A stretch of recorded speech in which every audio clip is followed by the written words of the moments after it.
Natural Samoa water, the taste of nature.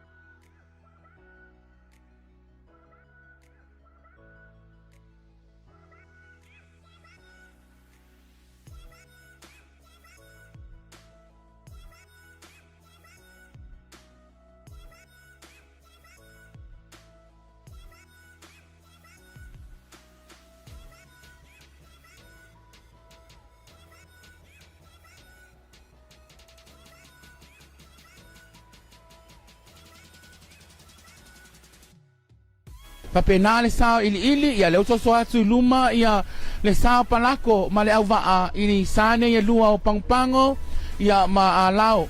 La ta oto mai le tu tai ma maula va pito atu o i fanga alu ia le sao le afi anga o nuuli. Au te talo ele avea le fa le tonu o le visibility ma mea o le a faina pe fili vai. O le popolenga te le nai la vai. Ona o se taimi mua le nei ua o fasala ua intu ngā Fautasi ua fai i se pua oa o le tau ia ma o le popolenga te le nā tālo sia ia le leile tanga i malama kapeteni sila iai a tau pau o le ua matua i o mai luma sa a le tātou te tua le tau tonga le lainga e ono amata i tu ngā Fautasi o taimi nei pe ama le taitasi Fautasi a totoa le ua iai umalawa i luma sa i luma atu o le lainga le mea tawana amata i le tu ngā Fautasi ia o le ala tātou tataria pe alfa i unga komiti ia masalo e le mawhai lava o na o le vai atu a mata lava o na tautilia mai le o ai atu la tata mai o le tank farm ia o lo o tau mawhai al komiti e le whai ngofia ngā ruenga le whai al komiti temnei kua le whai ngofia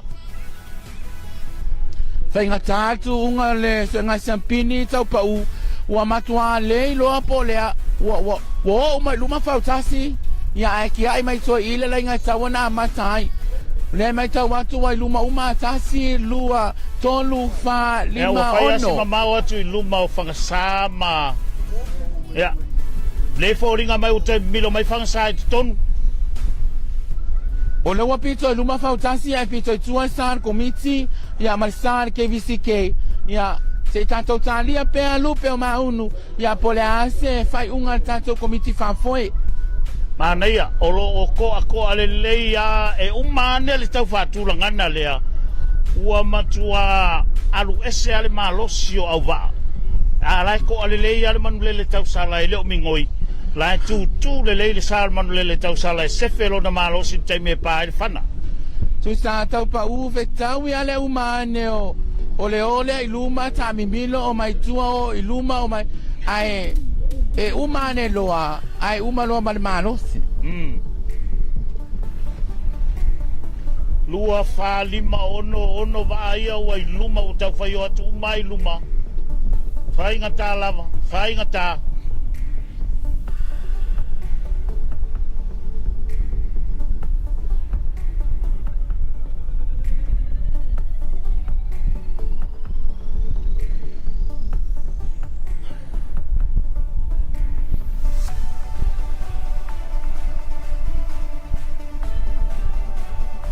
ia o le mamano le atunu pe i lava no to mai mo mai lungo tātou penga whailangi ai mai se o le au nanga lau KVZK TV o le ata naolo iai ia ngā taile no whanga tawana matari ai tātou tuunga o le ai mai tau atu ia nau to e longo atu komiti i Fautasi e ono e le mawhai o nalu se tuunga pe le to o mai tua o lao i luma lava e le mawhai o na minoi le vaar komiti ma le vaar KVZK TV se i vangana ai wato o mai tua vaa o na o le wamata watu e pea ma le lua i le tolu Fautasi le mamaulo wa iai ia sa ne ono ia ma le sa le KVZK TV ma le sa le komiti ma le nofoanga e amatali ai le tuunga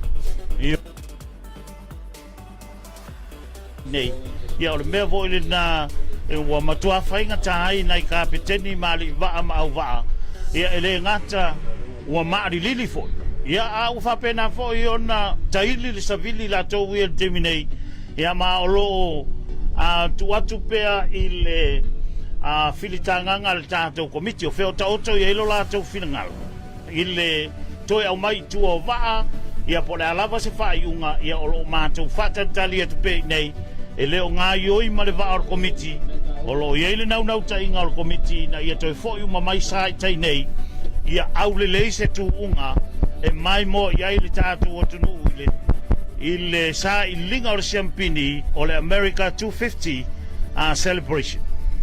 E tanga e so nei tai au atau pa u. Ia leo mai tau atu na uma na itua o mai leo ngā tonu o iluma ia le hoto e milo mai. Ia e le e whaftai pēa lava i le komiti. Komiti whaafoe ona le tai au le nei. E leo mawhai ona whai lava se si tū langa pio se i tūlou. Se i wanga nāwa line up uma lava tātou vae ono. Ia o na alu lo leo tātou tū ngā Fautasi o le sue ngā siampini o le 2.5 sul sanga o Amerika i le tai au le nei. Tele lava vo i la tau o lo manatu e ta tau o na tolo pōle tū ngā Fautasi le nei. Ia a o le vainga leo lo tātou fua ngā iai. Pe whai nei, pe whai le auri, pe whai tai au. E le mawhai au na sui ai winga lo wao le tau e pe o na tuu ina mai. E le ofisa o le waa ai tau i ta funa. Pe o na utou whafonga i steimu sola o ana nafi na lima i le fitu futu le maua lunga o auma. E tā ane le hiti lua, e whai ane le tu unga lo na lua. Ia ua fitu i le se furu futu. Tai au nei, wa ala whai mai le atunu i le se furu lua futu le maua lunga o na ngalu i tai nei. Ia ma whao popola iai ma le savili. Le savili la na le umatua i whainga tai o na whātoa toa matutu Fautasi sa nei e ono. Ia mole amatalia o le tu unga i le so fifie whalau lo atu o rei whasalonga tu sa umwhai o na winatu o na o le lango mai a tātou company nei le Reed Group, le Samoa Models, le vaenga le vai malu, le Coca-Cola, ai le ngatai lea o le company a le Reed Stevedore o nisi nao company o lo i lalo o le whamalumalunga a le ala i fua never Peter Reed family o lo a vea malango malo se so tau au male official ko vana ai le ngatai lea o le vaenga a le American Samoa Telecommunications Authority Astaka.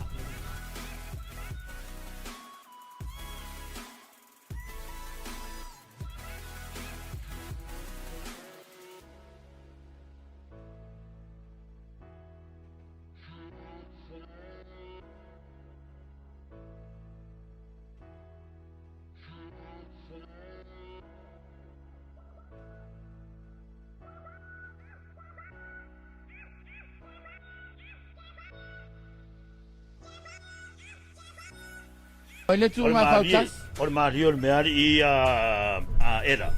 O le mario le mero ke vai e kuai. E tate tala noa.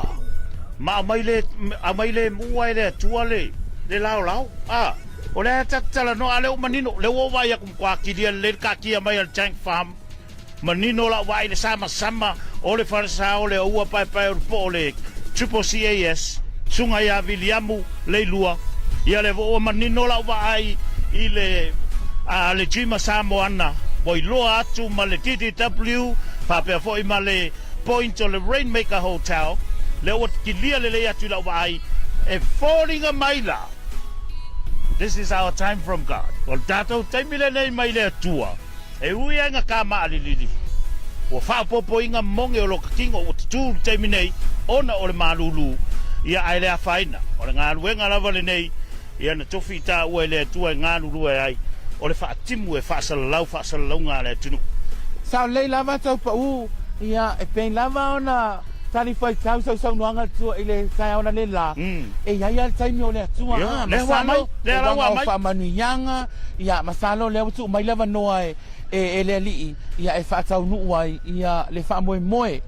e tapunia ai ia le whamoe le aso le nei I mea tau tu ngā Fautasi ia o whamoe o le whamnatuina lua se la lima su o lea mai tau atu le tu anga vale o tatou sa le Homeland Security ia le utoi anga uma mai lava ia sa nei o afi o anga nei e ono lea le atau vale se ngai sampini ua whaisi ngā whalong kaka le ai pea le o whalong kaka au va o le savili le foi se tio ele mawhai pea o nau whai atu o le mele nei o le mele nei o tu ngā Fautasi ma le kapeteni ina o se Fautasi wau ke iloe kere I alo a o eri eskia o a uia nalo leva nalo ia sola ia aile isau tutu ila nei ia o le ala o te malama le anga o mako I mangongo e sa alo kurula ia so ia o le mele ngel Fautasi ele skanga pake o le kanga pake ngalo la kwa piki mai ia la au ia fasila au e lua e sau fa pule se fasila au ka mau pa ol pake o le mele ku nga Fautasi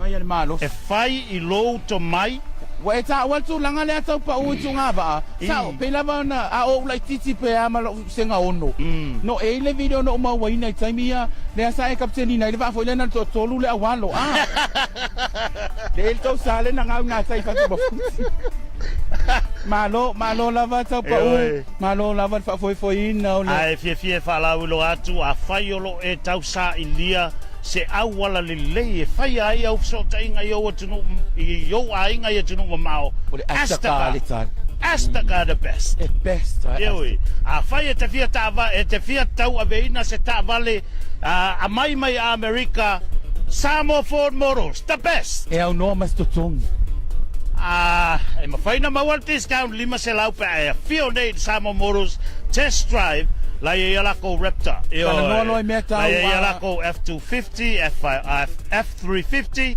F450 ia mala F550 ia mala kele au isi mau afnga ia kuaku o le 50 ia kako walu ai uma fa pena tau pa uta la nolo me tau o wala of sota inga tau ta nolo lea ile tau tua e familia ia oe anga I sawa awate anga ile customer service ale astaka a fio sawa sa ili pe te alo e sue ia le tai CEO le la le leo le ka mai kai ole e ia le mea o e ai o marka minge le asker fogi mo fua ka pa o ma wele astaka ele ai asker fogi mo fua nga o me fa ka wa me ia le CEO la le lea le astaka mai tai o so rapper for la Saitu Thomas o ia lea wa mafai ia malana na iana partnership sponsorship ia leo mafai ona tu Fautasi fa moe le nei a to po vai la le footage le te vai a tuai lumai a pa pe na te vai mai lunga hata lo TV ile fa me inga ka malo para ko le va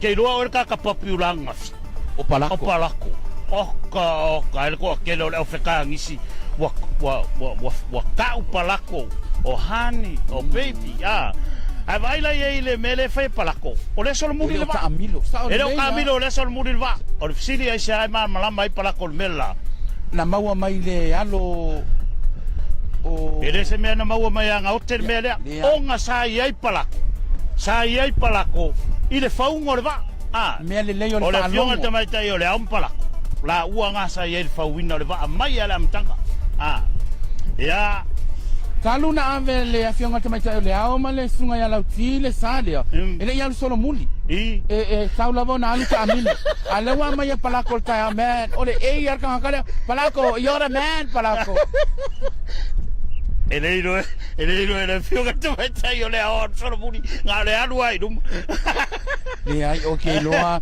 kusar kai mingi o fautuanga ma le anga I fatatianga uma le ata le sala fionga le o vatia ia o le fautuanga o le upu mai le afionga I le tamaitai o le au le foi fa longo I palako va le fa longo palako e ko o nge ia uka o ku le vai sa ko inga o le si vai ngata ua le wa mai ta wina le tao nei e kolu vai e makwale le level stability o le stability pe ava Samoa e wa ia fa na tinati terminate o le tu le o le vai le manu lui o le fausanga le fauai nei ia palako e le fauai palako ai fauai fua o le fausanga le fua o wa uma ona tu ia le palangi le stability and no for le va por ale ngal o alau e fa pena fo le fausanga la ia alau wa uma nga tu I tonu le ata engineer na designing ale va le design le na po le ala ngalu le level stability o le va molona mau fa pena foi lai le sao no uli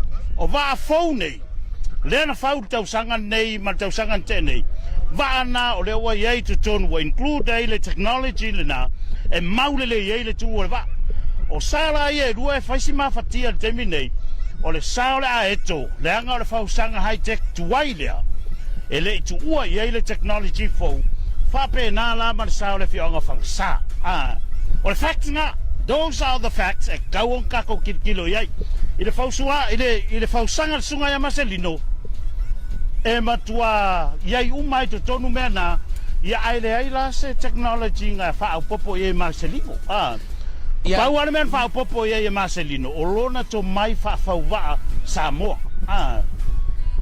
ia wa e tala noa le tu tau fausanga o va ia o le au tala noa tu lai le tu tau kapiteni la to lo fa foi ina ia sawa fioanga ia e lua ia Fautasi po sawa fioanga le lo tau va ile tau sinio le senga sampino le olu ono la so le o tamatuai o le o talonga ia le ia ile a fionga ia le alo salamasina le na tfata tsanya sa le fionga walau ia male kamera papa papa MT you know the man o te lofo ile talafa solo pito ala to ia o le fionga no o papa tau vete Danielu tau vete o tangata lo fa mawina o tele ana mua ile tala anga o tuunga Fautasi Amerika Samoa mai stemile lei ia ona mau ale le to Amerika Savili Amerika Samoa le mato falongo ina le to ale mu Savili le temil nei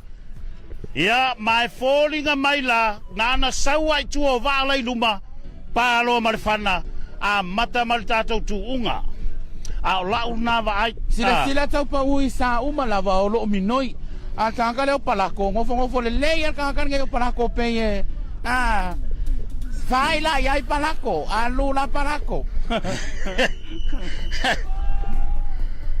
mana ia tele tatianga lo ia Fautasi terminei le wa milo mai a lao ia ili ma le sa le afioanga o nuli e na mia so le titi mai lava itua line up lo tato fu me mata ka ko wo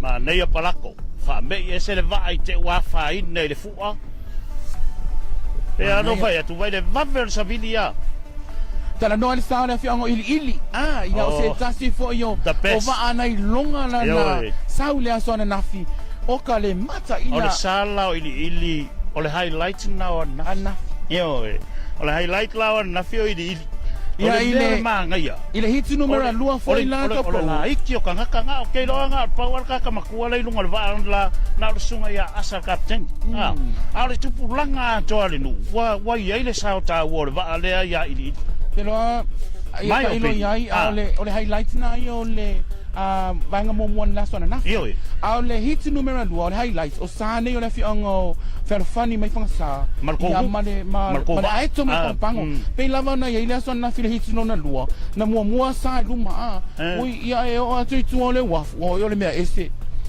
fainga papa tua ia male to faya ai lao to ala le ile fa foi hinda foi la sa la sona nafi ai Amerika Samoa ia malpa ia le atunu umala mai moi lunga penga tsfailangi mau mai per to vai le lava tau faanga tonu lava ia tato sai taimine ia le wata oto tonu afia fani ma lao ile laina fa tapu la au le tuunga au le taimine ia o le oso atu ruma sane e fa o le afia ngavatia ia o le lupe mai le ile eto ia manu saunu uli na so mai lai titi la vai tua ia tato walu loa ele fai ngofie ngar wenga komiti tau pau wale fai ngofie ele fai ngofie le voto lo tu le va ale hapa masta ke masalo ko kamilo mulmuli anga le vale hapa masta ai pelo umar ke via le tu nei tai fo Amerika Samoa lo fa fo mai tupu mai o tato tunu ia malole so fu manuia fai na foto mau mai tato fa salonga tu sa o le nei tai ia fa to fa ma di fo ile umi ona tau fa a whātoto atu ia le tātou whamoe skipa e iei lau tātou nunga i te o pāre whana i luma tu atu i luma tātou sā whamoe Pei lava tau pa u, pei lava le mai tau fo ile nā. Pei ai una pā atu le tūnga i luma atu le lainga wa umana whātātia. Mai ya tailo ya tau pa u ai o na o le watatou wa me wa umana whātūlanga. Ia, wa umana whātūlanga. E lava ele ofio, mai la fionga i le kovana o Amerika Samoa, ia o le ia i le sui. Ia. E whai masui o lana fionga, e mai moa ina, ma mori ma wina le senga sampini o le aso le nei. Ia e, wa ma whai fo i ona, e mori fo i whata lo, wha ma wha lo. I la fionga se mātou whatonu ia Aaron, ia mai se o le mātou deputy ia songi fia ui, ma le mamalo le KVZK TV. Le ai mai tau watu. Yellow. Watongi le fu ana nu samsama al whailonga o le amatalia tātou tunga Fautasi.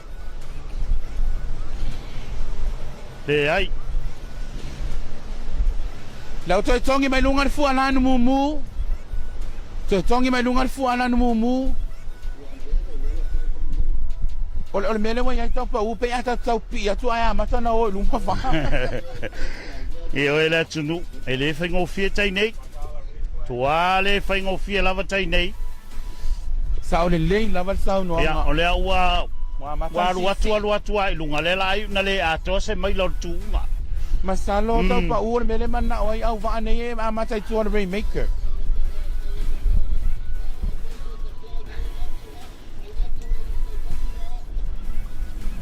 Ia. E fōringa mai, ia, o le less than a mai o le la tau mwhai atua i tuunga. Less than a mai o le la alua atua i tuunga taimi nei. Le o toi alo mai tua ia va. Le wa mai ta watu o toi alo mai tua sa. Whainga tā lava. Tele le mele wa o ia. Paisi mamau i luma pango o lo nuinga, toi whafo ia toa al tuunga i tua. Mamau i luma pango mwhanga taimi nei.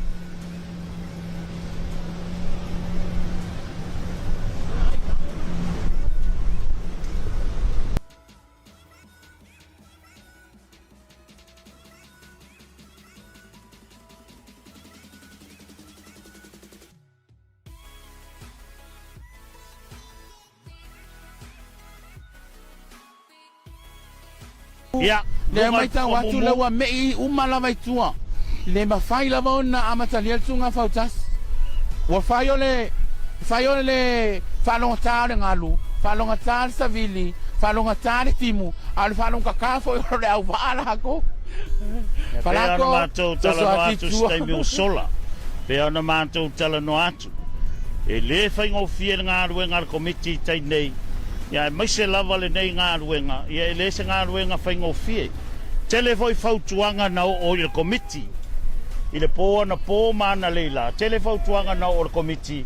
Ia aele i mawhai ai lava o na whai aua o le tūlanga le tauto nei ai. O le wha moe ala tau ia. O le fōlinga lava le o le tau le nei vai aso atoa. Ia e pea o na tātou sila fia. E mwhai on tātou whela mai tai aua mai le atua le la.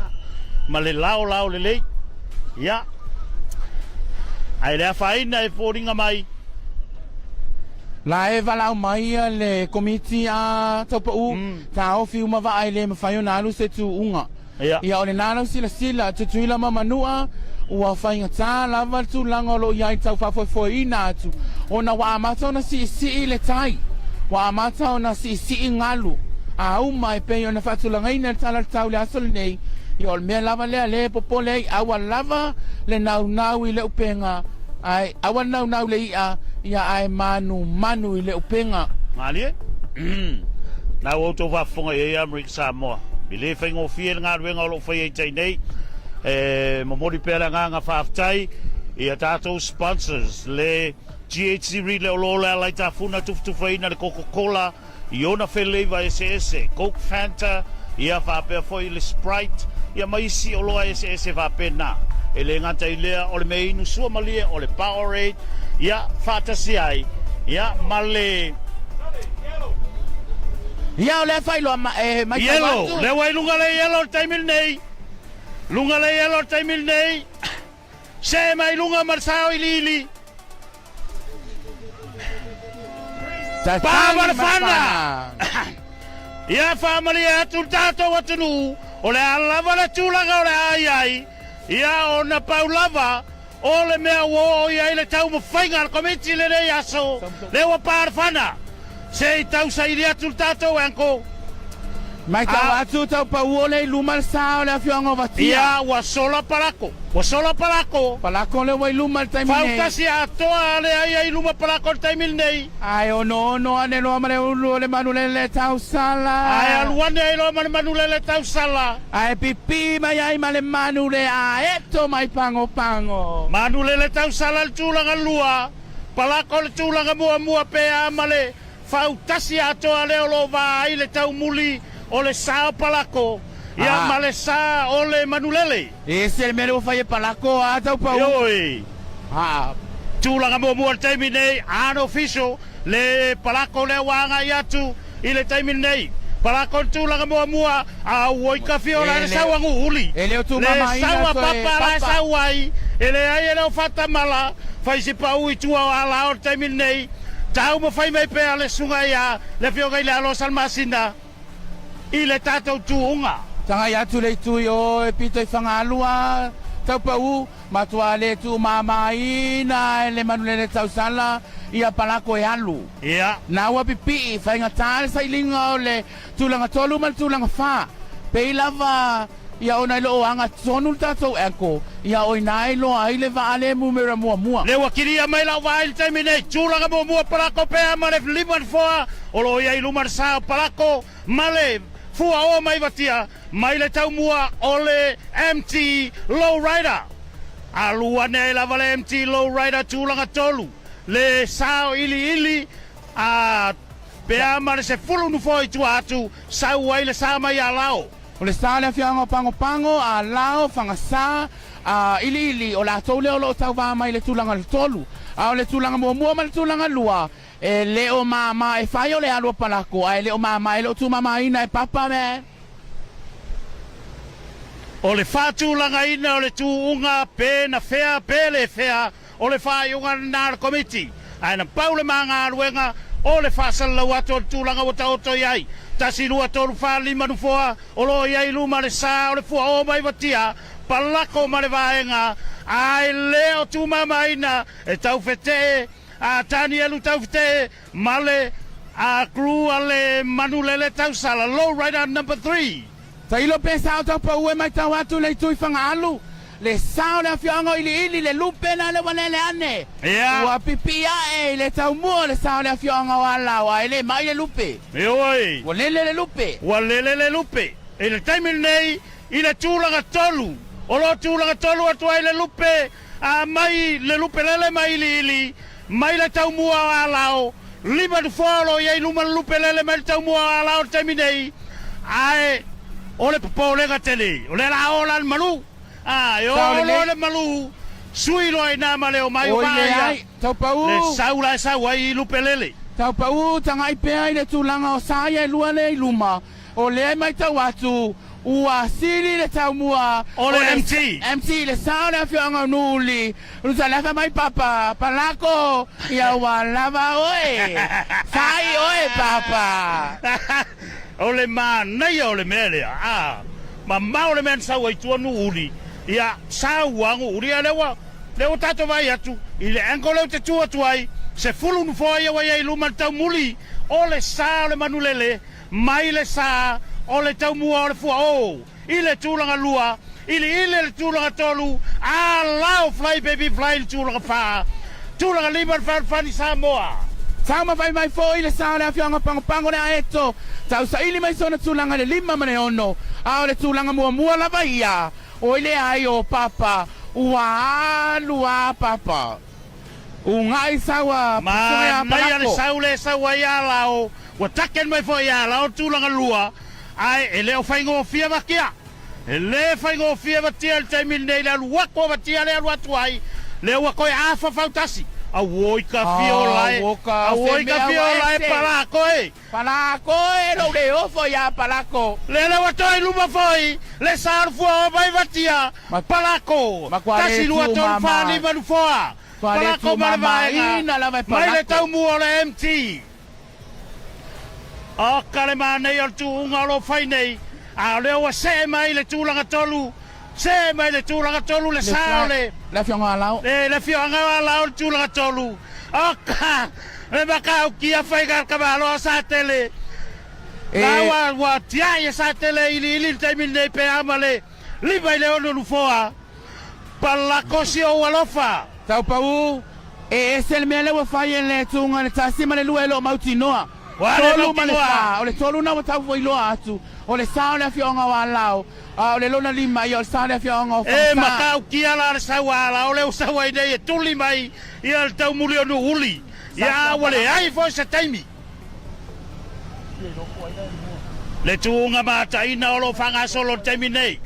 Makau kia tuunga olo fanga solo taimi nei. Le ua koe kau mua kukusa. I lau lava vai. Le ai olo i luma per tau mua. Ole sa ole fioanga watia. Mai le tau mua. Ole low rider. Pe ono fai atu anafi. E ma fai e tau fete. Ona secure le fa mua i le tau sanga etas. Ole mai tau atu. In another 300 meters. Pe toi tonu salau mita. Ona tato uloa le ole tala. Ia ole alua koe palako. E uiro o ngā kongo wa faila. Ile kuliga lo na avanoa yuta. Tau pau. E mai tau atu le awai luma le sa o le afioanga o vatia. O le tūlanga lua. Le au lo ta oto mai ai le manu le tau sala. Ia le tai na tingi. A o le tūlanga tolu. O nawa wa ai atu. O le ai tau tutu mai. Sa o le afioanga o fanga sa le ferfani. Ma le sa o le alao fly baby fly. Fai alo fani ma le alao. Fly baby fly. Le awa iwi mai nei sai linga tūlanga tolu. Tolu se fulu afe. Lua se fulu lima afe. Lua se fulu afe. Male se fulu lima afe. Ele mai palako tau pau. E oi. Ping palako, pang palako. Ole makau kia o palako. Lua tuunga palako, lua mua. Sa ole le. Ai. E iai la male ai tuatu. Tato te fata. Lua tuunga palako. Lua mua il tae o nei. Tasi anafi mal tasi nei. Ai. Sei o tato fata il tali. Ile komiti. Wai fai lava i lunga fai unga komiti. Lo ai tai ata. E anu uli le awa. A ngai atu nu uli il tini. O le ai mai tau atu. E fai ngā tāne tu unga. E se le kali e. E o ia ua le o tia atoa mai a ua ia palako marvaenga.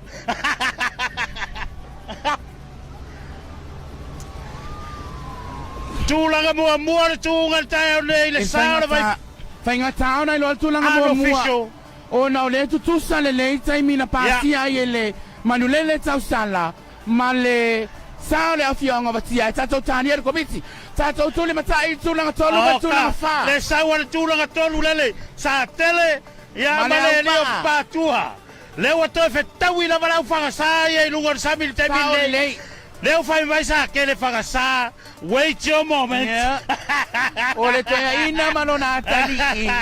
Le le fly baby fly. Tūlanga tolu. Fly baby fly. Man, ai so mai ai male tūlanga lima. O le sau wanga nga sa ke le lau whare keiming ngei. Sa o le. Tua papa, tua, a whai ma. Wait your moment. Tūlanga wha. Ia le sao le fionga whawhan Samoa. Unofficial results. Tūlanga lima. Ia ili. Male tūlanga ono. Le a eto mai le afioanga o pango. Ia mai si o tō o fioanga o pango. E sen mana ia tūunga. Tai ol whainga tai ol tūunga. Ale mana ia le whaasaunga i tōnu o le a. Malo, ia whamalo lava pa ia mare malo le atunuu. Ai mai se le au mai moa. Ia whamalo lua tu lava le tūlanga le tātou tūunga. Ia ua pau lava, ua fiu lava e tau mawhai. I se manino e ta oto ia awa leanga lava ia le tala le tau. O le taimi nei ele o matua manino le taimi nei au te le o mai loa i le footage le umwhai ona mātou access le footage o le kingi i le taimi nei ma fuanga fo nai le mwhai ai ona mātou tauatua po ai o le a manu malo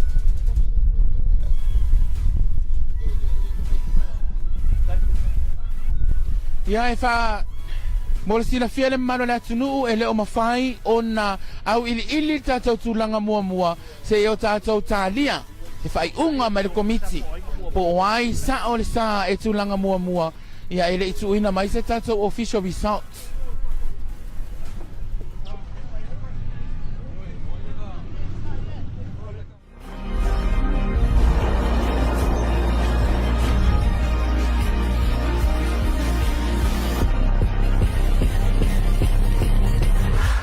Natural Samoa water, the taste of nature.